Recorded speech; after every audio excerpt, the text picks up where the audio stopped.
भारत के नामी गिरामी नेता अक्सर अपने बयानों से या अपने भाषणों में ये कहते हैं कि भारत की गुलामी का मुख्य कारण बौद्धों का अहिंसावाद था।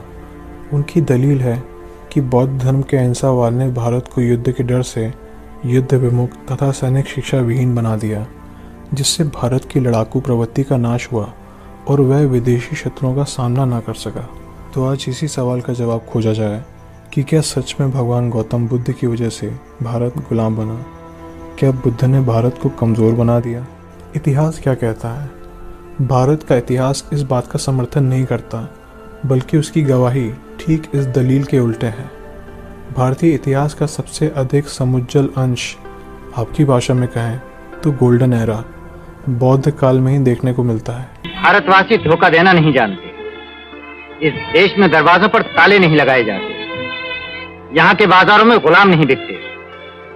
उसी काल में चंद्रगुप्त मौर्य, सम्राट अशोक, कनिष्क, समुद्रगुप्त, चंद्रगुप्त, विक्रमादित्य, स्कंदगुप्त, हर्षवर्धन, पुलकेशन आदि बड़े बड़े सम्राट हुए, जिन्होंने भारतवर्ष के राजनीतिक रंगमंच पर अपने असाधारण अभिनय के द्वारा अपनी कीर्ति को अजर और अमर कर दिया।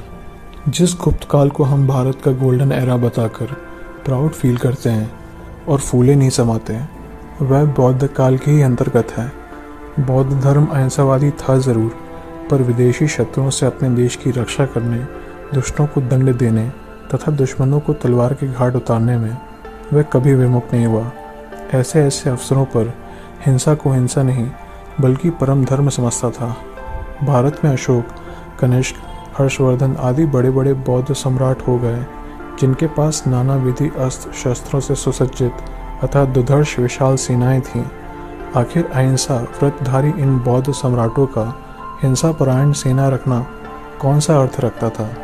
यही कि ये बौद्ध सम्राट अपने धर्म तथा साम्राज्य की रक्षा के निमित्त स्वदेश पर आक्रमणकारी शत्रुओं का नाश करने में अपना कर्तव्य समझते थे, जो बिना हिंसा का सहारा लिए नहीं हो सकता था।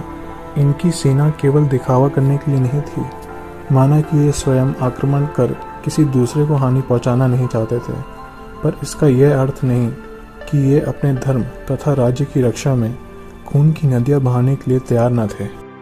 बौद्ध धर्म ग्रंथों के अध्ययन से पता चलता है कि अहिंसा धर्म पर इसी प्रकार की शंका वैशाली राज्य के सेनापति सिंह ने गौतम बुद्ध के पास आकर की थी, और उन्होंने जिस खूबी के साथ सिंह की शंकाओं का समाधान किया, वह विचार करने वाली बात है।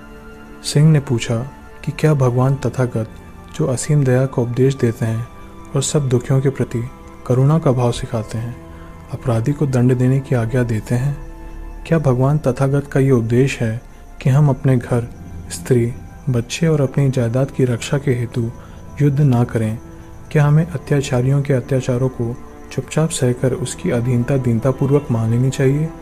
क्या श्री तथागत ये सिद्धांत रखते हैं कि सब प्रकार के युद्ध, जिनमें सत्य और न्याय के लिए युद्ध करना भी शामिल हो, मना है?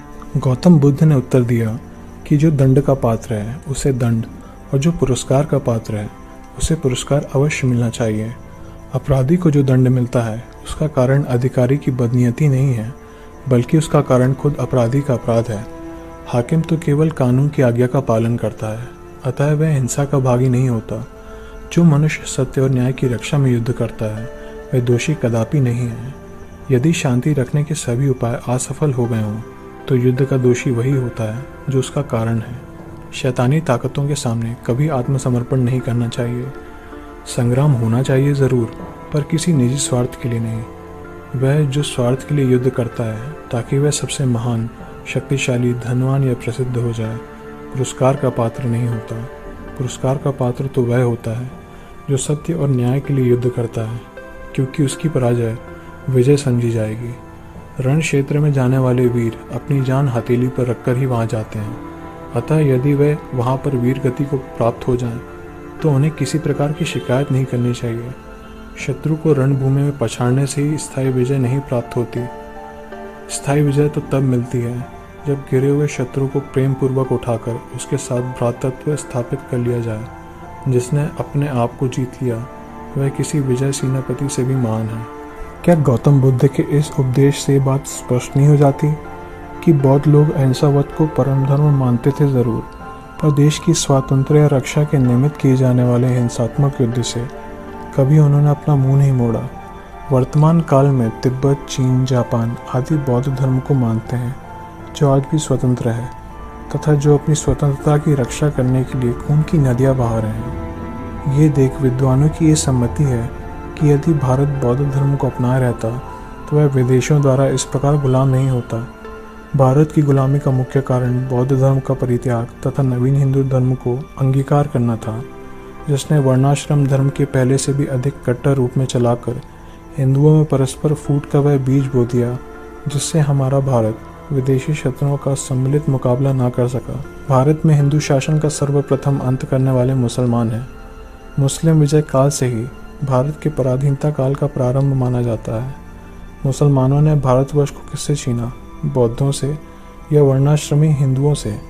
क्या सिंध नरेश दाहिर, जिसके हाथ से मोहम्मद बिन कासिम ने सिंध छीना था, कोई बौद्ध राजा था?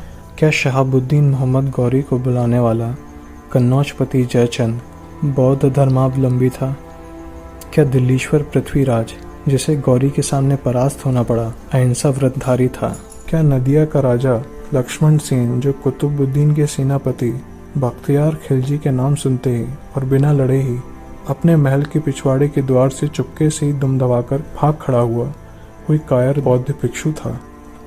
इस प्रकार के अनेक प्रश्न उठ सकते हैं, जिनका उत्तर आपको भली भांति बता देगा कि भारत को विदेशों के हाथ बेचने वाले अहिंसावादी तथा समर विमुख बौद्ध न थे, अपितु बड़े ही रणबांकुरे तथा हथेली पर अपनी जान रखकर जूझ जाने वाले राजपूत जैसे कट्टर वर्णाश्रमी हिंदू थे। आपको हमारी ये रिपोर्ट कैसी लगी कमेंट करके बताएं और इस वीडियो को ज़्यादा से ज़्यादा शेयर करें ताकि सच्चाई सबके सामने आ सके। और ऐसी वीडियो के लिए द रिवॉल्ट को सब्सक्राइब करना ना भूलें।